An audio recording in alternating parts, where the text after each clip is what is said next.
This is a very brief overview of the material tests I've been doing. So there's been a lot of blending and cooking and smoothing and setting going on to get all my materials. So these are a few of the materials I've done. Here are a few of the base materials that I've used for my test samples. My goal is to create a collection of materials that are biodegradable yet durable, and that can also be catered to a vegan clientele. So currently the only animal-based product is the gelatine, but that can easily be substituted with a plant-based alternative. These are the white rice based samples.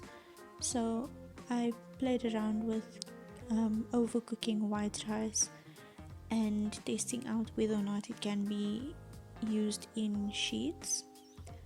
So the first model, I put it in a simple circular form just to see, and then the next ones are basically just the rice sheets as they are, with only colors added in. These weren't very structurally sound, they crumbled quite easily, so I then added flax seeds to the mix and tested from there. This one worked quite well, but I needed to do something else to make it more rigid, so I added in some cake flour, and here you can see the cake flour with the beetroot coloring. These ones are ground up rolled oats. They didn't really hold their structure as well as I had expected, so I proceeded to add in mealie meal or pap and water to create the lighter block. Next we have the psyllium husk and water mixes. So with these I tried mixing it with gelatin and just with normal water. So the first one is mixed with a bit of activated charcoal just to test some colors. The two brown ones over here are mixed with gelatin. The reddish pinkish color is with beetroot. Then I tried to put it in the oven and it kind of ballooned out. And yeah, those are two extra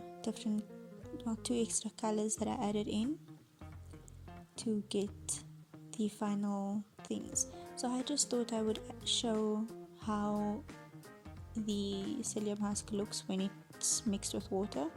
It's quite moldable. As you can see, it kind of comes out like a slime. So it takes the form of whatever you put it in.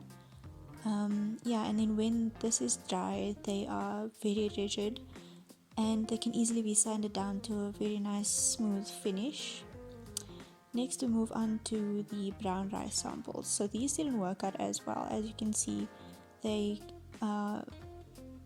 break apart very easily, and what I had done is I tried to put the one in the oven, which is this one over here, and it didn't really come out as I had expected, so I'm not going to be using this for further tests.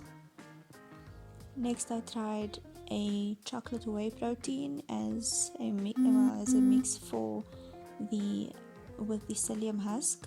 It gives quite a fragrant material, but when mixed with gelatin and put in the oven, that wasn't very effective.